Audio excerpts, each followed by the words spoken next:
Welcome to the SDA Housing Podcast, brought to you by Ndis Property Australia.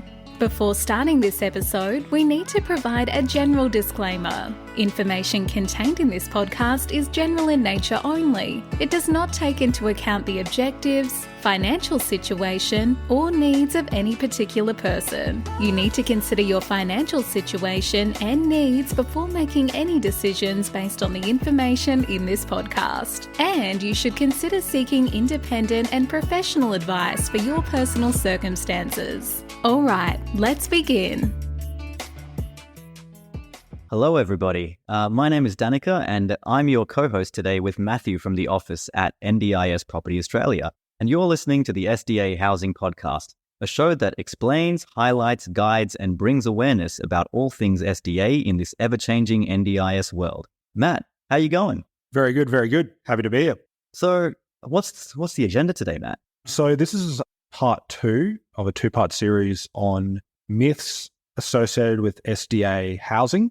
It's from the Housing Hub, so it's available on their website. We'll probably link it in the description. But we just wanted to kind of elaborate more and explore the myths, the final 5 myths. In the last episode of this type of installment, we did the first 5 myths. So I will briefly actually go through them just to break them down. But we would recommend probably going back to that episode if you haven't already listened to that episode. Yeah, I did listen to that one.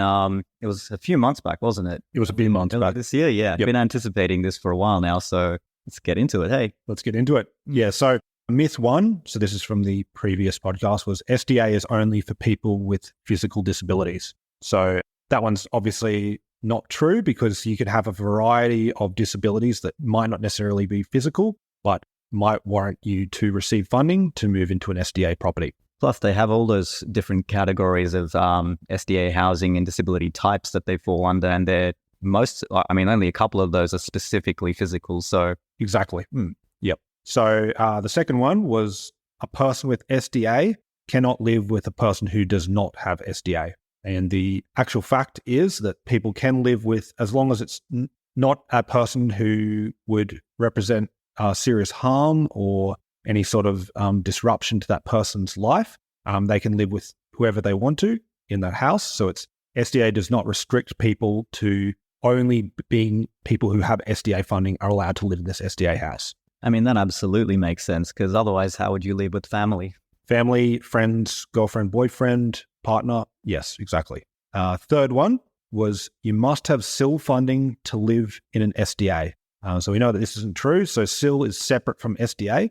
So you might have ILO funding, you might have SIL funding, but it's separate from SDA. So it would depend on your individual situation. And yeah, makes sense. The fourth one was being approved for SDA will include assistive technology. So this one isn't true because with your SDA funding, you will be funded based on your disability. The assistive technology, though, is a lot more nuanced and would depend on your unique individual situation. It would be part of the SDA house, but would be installed later based on your unique needs. So it's not necessarily not everyone by SDA would need it. Yeah, not everyone would need it. Exactly. So the final myth was you cannot be funded for SDA if you live in a home on your own, like you already own a home. So in a situation like that, it would depend on your individual situation. If the home you're living in is not fit for purpose, and moving into an SDA home would significantly improve your life and would represent having more choice and control, then you absolutely can be funded for SDA. Of course, and that also absolutely makes sense because these SDA houses are really built specific to your needs, whereas wherever everyone lived before, I mean, they'd have some allowances, but it wasn't perfect. It was never perfect. Yep, 100%. So yeah, let's go on with the new myths today, shall we? Let's get on to the new myths today. So we've got 5 more myths. As mentioned before, they are on the Housing Hub website. So feel free to check them out on there and read what Housing Hub had to say about them. So we're just essentially going to kind of analyze what they've said. Obviously, 99% of it we 100% agree with. So it's more just exploring them and explaining why they're myths and, just things to be aware of and how, I guess, the myth has come about. Yeah, that makes sense. If you want, you can. I'll let you go over the myths then, because they've got a bunch of case studies just like last time. I'll help you cover those then, shall we? Yep, sounds good. Alrighty. So myth 6, you can only be funded to live alone in SDA if you have behaviours of concern or can demonstrate that you can't live with other people. So the actual fact here is there are many reasons that you might be eligible to live alone. You do not need to have particular behaviours of concern or demonstrate that you can't live with other people. You must meet the eligibility requirements for single occupancy, but that's not necessarily based on your behaviours and might not necessarily be taken into account. This is an interesting one because what was it? Recently, there was we had a conference up in Brisbane, and I remember, if I can remember the numbers correctly, we may need to look this up and double check it. But I think it was someone said there was 45% of all participants preferred to live alone. Yep, there was quite a high number, wasn't it? Yeah. I can't remember the exact number either, but yeah, it was around that amount. Yeah. When it comes to it, it is like their preferences definitely matter in terms of what they want for themselves, not just what they need. Yes. And ultimately, if living alone is a situation that brings you more choice and control in your life, then that would be preferable for a lot of people. Definitely. Yeah. So going back to kind of the fact behind whether you can be funded to live alone if you have behaviours of concern. So eligibility for SDA occupancy is determined by using the SDA rules, which is part of the legislation. So the NDIA actually also considers their own operational guidelines when making decisions about whether someone can live alone. So as part of the SDA rules that talk about occupancy, what would apply the most would be Rule 16. So that's the eligibility requirements. So eligibility includes whether you want to live alone or with other people, whether your support needs will be met by living alone, whether you living alone is value for money for the NDIA, whether living alone would improve your social work life, whether living alone would connect you with your community, if there are any risks involved in living alone with others, whether living alone will be of long-term benefit to you, whether living alone will improve your independent living skills, how living alone would allow your family to continue offering some support to you, whether living alone improves your access to other services, including those funded by the NDIS. And safe to say, there's a lot of different reasons why you would be eligible to live alone. And I think only one of those actually is relating to your behaviour. So when considering when someone is eligible to live alone, the NDIA will look at the operational guidelines as stated, and which say that whether you can use technology to call for assistance, you need an average or at least 1.25 hours and 1 hour overnight ad hoc supports in addition to... So I guess if we go over a few of the highlights there. So SDA occupancy eligibility is determined by SDA rules, and that's part of legislation which was put forward in 2020, and also NDI operational guidelines. Secondly, Rule 16 of the SDA rules outlines various factors that determines eligibility for living alone, which you covered in list form there. And thirdly, the NDIA operational guidelines consider things such as risk and support needs when deciding if someone is eligible to live alone. Yep. Cool beans. Shall we move on to the next myth? Oh, no, hang on. We have to go through the case studies, of course. All right. Well, the first case study. So we've got Kate.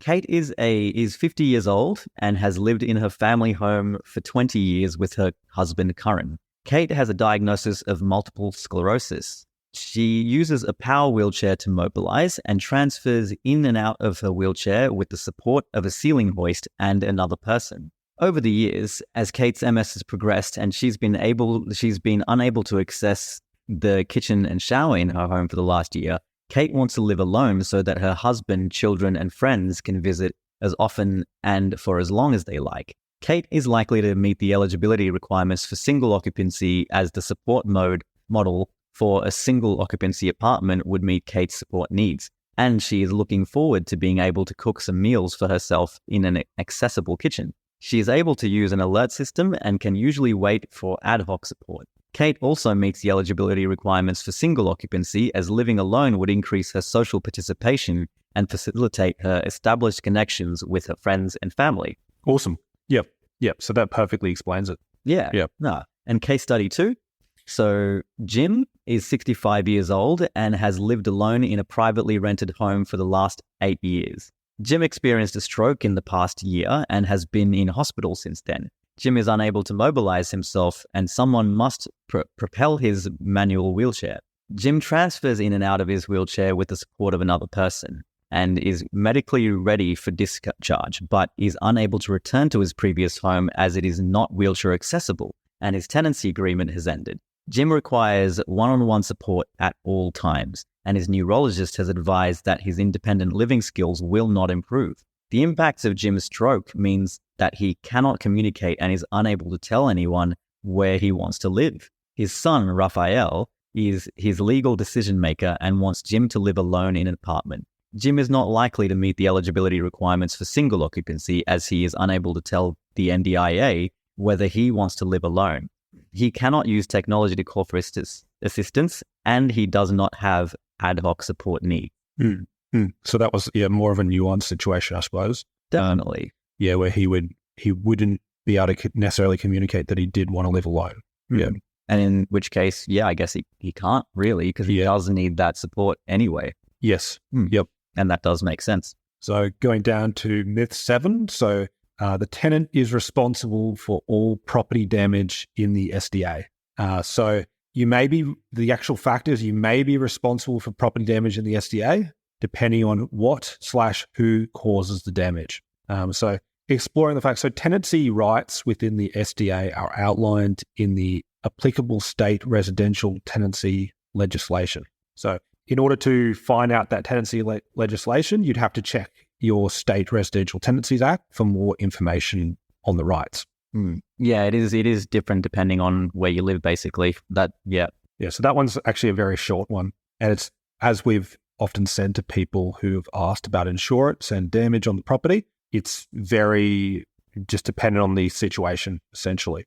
So I've heard that obviously the provider will do some wear and tear maintenance where applicable. There'll be other things which should be covered by insurance, such as natural disasters, or if something breaks as a result of damage or whatnot, which wouldn't be resultant from a situation where it was just general use and wear and tear. And then in other situations, if I've heard that there's a nuance that if the damage is a result of the disability, in some cases that can be claimed from the NDIS. So it's very much just on a case-by-case basis. Because that's not really necessarily their fault. It wasn't intentional, really, or nothing. Not at all.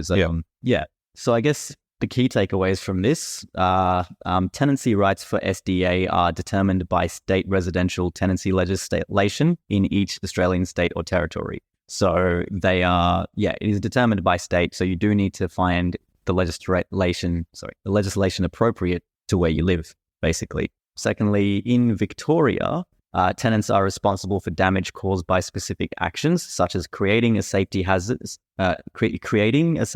or owning a pet. That makes sense. And that's based on Victoria specifically because the housing hub examples were based on in Victoria, really. But again, it can be different depending on state. And thirdly, wear and tear is the normal deterioration of a property from everyday use and includes things like faded curtains and such things. And I mean, there's no real definition for how wear and tear is really defined. It's more use, I suppose. General use. Really. I think everyone's it's a pretty logical conclusion what wear and tear really means. So if there's questions, I guess we should speak to our lawyers. Head on to the case studies for this one. And this again is based on Victorian legislation. So your state may be different if you live elsewhere. It's just the Housing Hub has given us Victorian examples and it's easier to cover those. So from the Consumer Affairs Victoria website, your provider, so this is case study 1, your provider let you have a puppy in the property. Your puppy scratched the walls and some of the paint came off. Your provider gave you a breach of duty notice asking you for money so they can repaint the wall. You are responsible for any damage caused by your pet or anyone you invite over. You give your provider the money within 14 days. So that does cover what we just said, essentially. If that would fall under just normal tenancy, I suppose, if you had a pet. Pretty much. So that wouldn't be anything really to do with SDA or NDIS in this context. No, not really. So case study 2, once again from Consumer Affairs Victoria.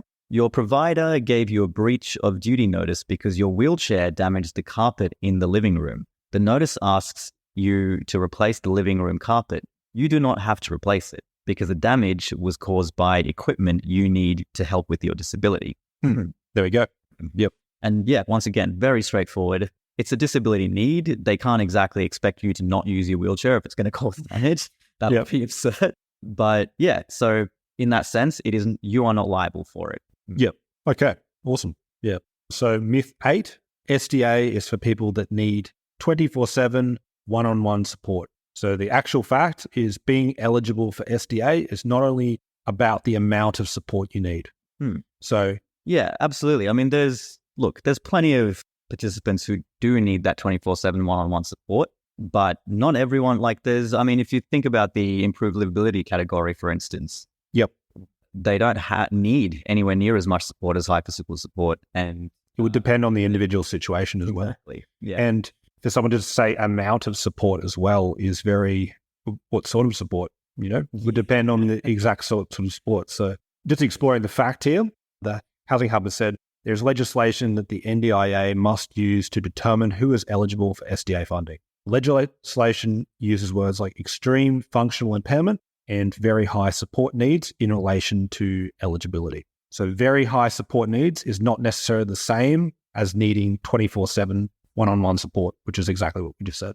So having very high support needs might mean you need support often enough through the day, or that you need support closely available at all times. So it might be someone who's available on call to assist you when needed, but that doesn't mean that it's 24/7 every second of the day. So close support might not mean someone is in the same room, and it might mean someone is in the same building or in the property next door. So having very high support needs could be support for remembering what you need to do on a day or on a daily basis, and could be physical support to undertake certain tasks, or it might mean support to keep you or others safe. So this support could be provided to you by a support worker or your family or friends. So as we mentioned before, different types of support for different situations and different participant needs. The NDIA has never defined how many support hours a person with very high support needs requires during a general day. So the key takeaways, once again,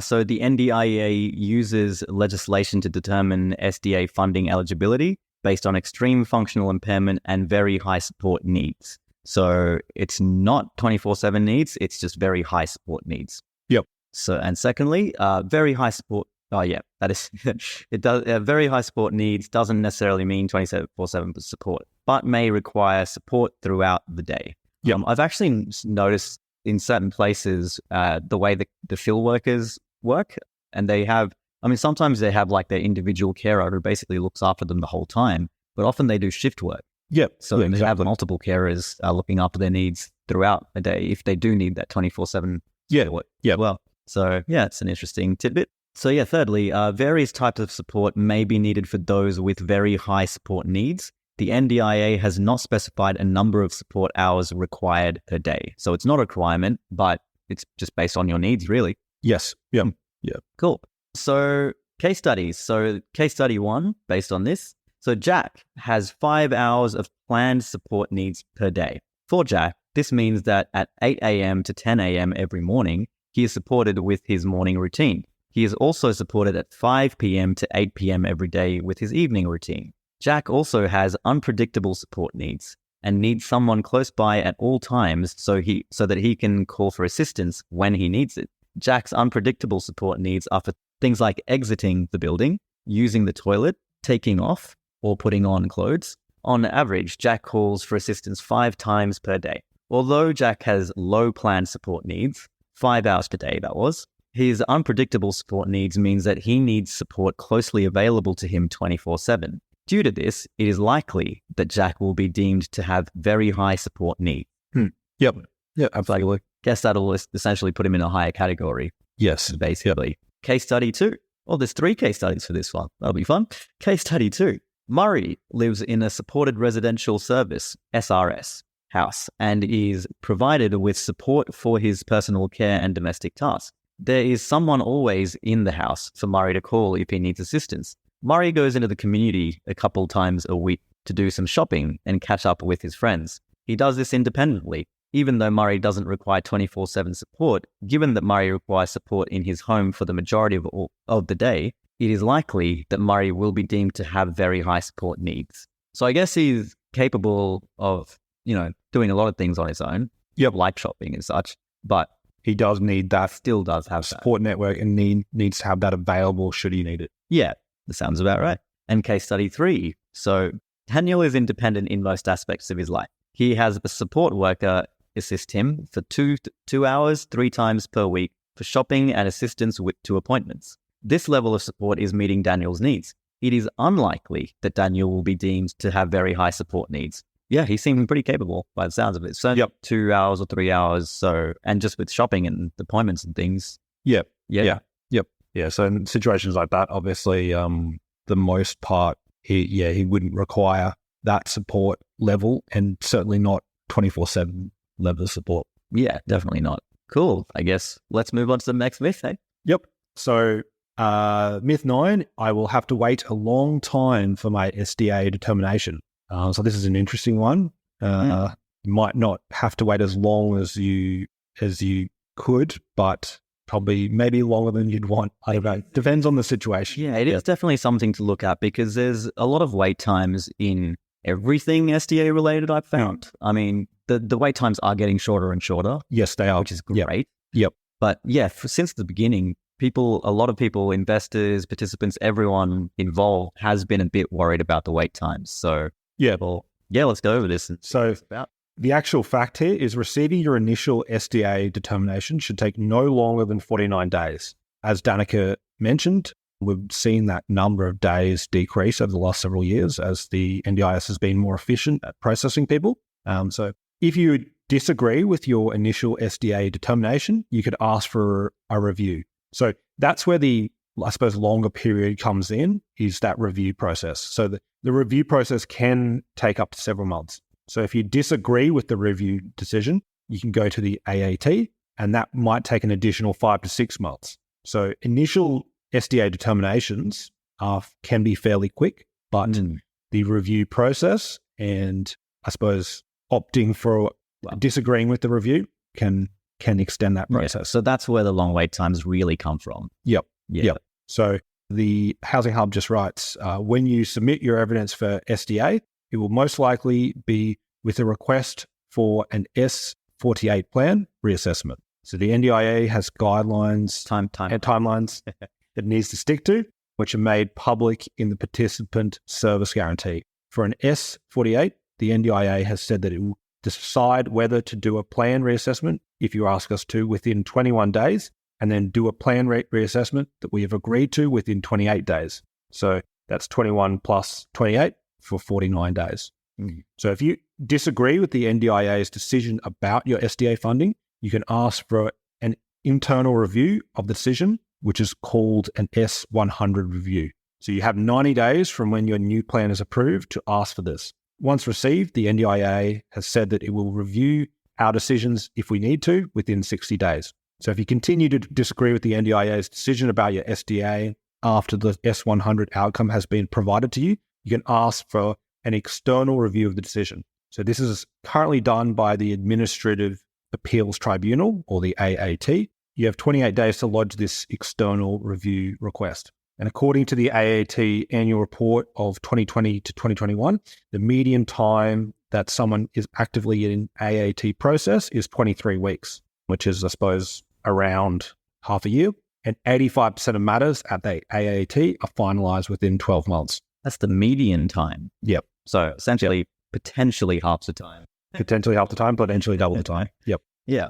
Yeah. So I think that basically sums it up. Yeah, cool. So just going over that again, S48 plan. So S48 is a plan reassessment? Correct. Yes. Yeah. Yep. Cool. I'm assuming that's the document or the process they have to go through for that. Yes, to do a plan reassessment based on their outcome that they receive. Cool. So an S48 plan reassessment outcome can take 49 days. Time limit to submit an S100 review request is 90 days. An S100 review request outcome can take 60 days. The time limit to submit an AAT application is 28 days. The AAT process is approximately 23 weeks, so between 5 and 6 months, most likely. And so when submitting evidence for SDA, it is likely with a request for an S48 plan reassessment. The NDIA has specified timelines for the reassessment process, and as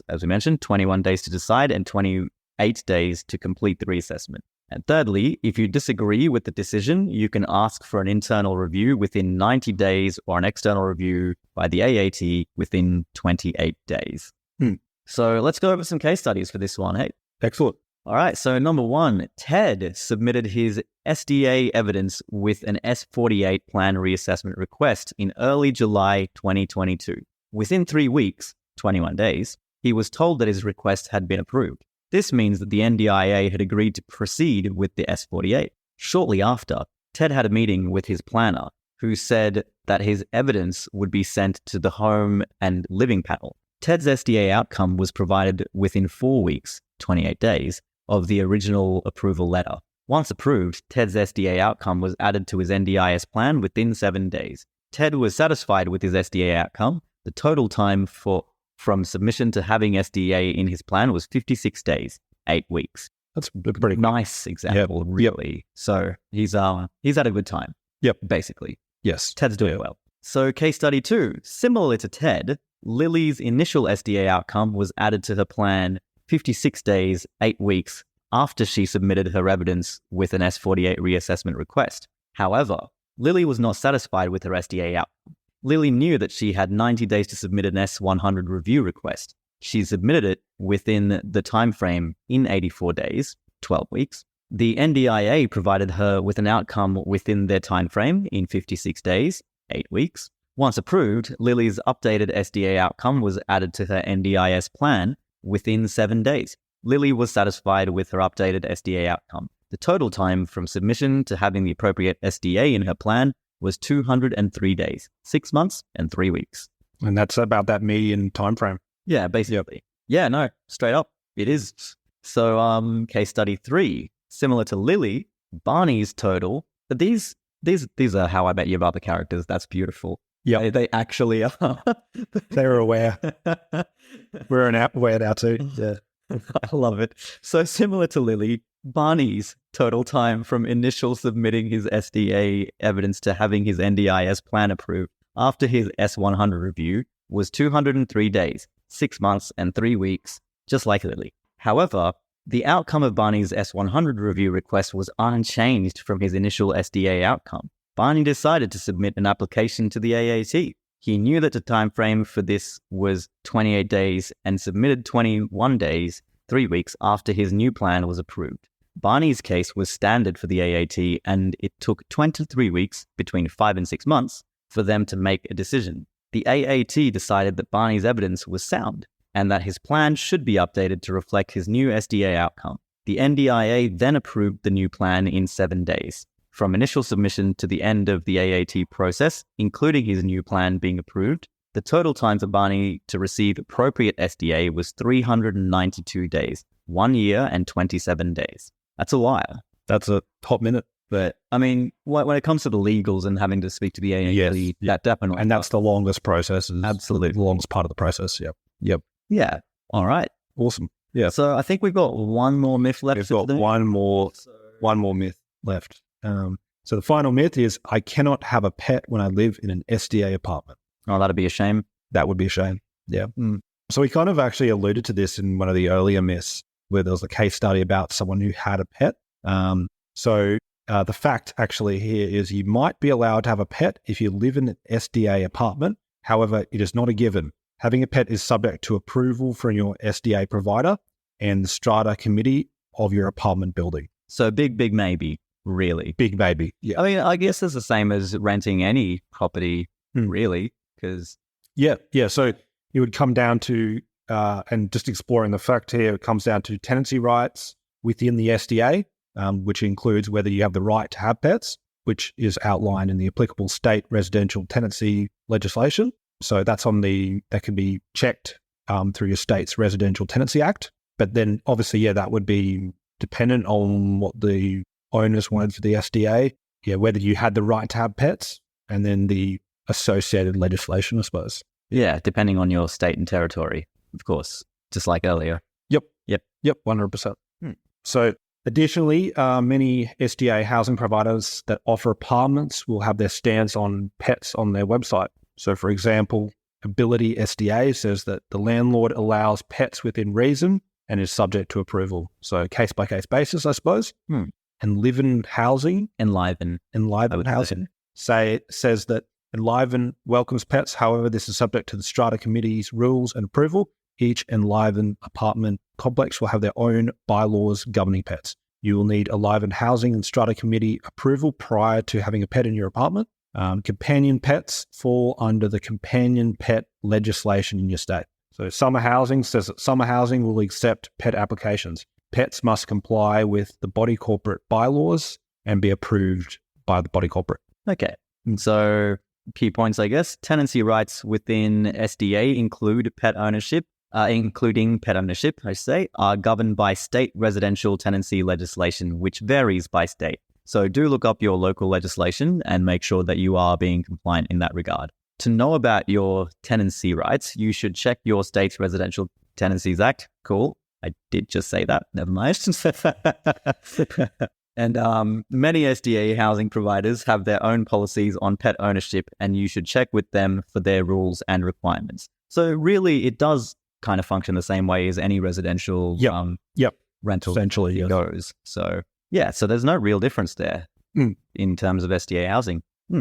So case studies, we've only got one for this one, which makes it nice and easy. So Cara currently lives with her parents and has recently been approved for SDA funding. She has applied for an SDA apartment and has been given an offer of tenancy. Cara has 2 cats, Starbuck and Apollo. Her SDA provider has given their permission for her cats to move into the apartment with Cara. However, she will need written approval from the body corporate of the building before she can move them in. Cara's support coordinator assists her to write the application email to the body corporate. Hopefully Starbuck and Apollo get in. I love that they didn't actually give us an outcome for that. Yeah.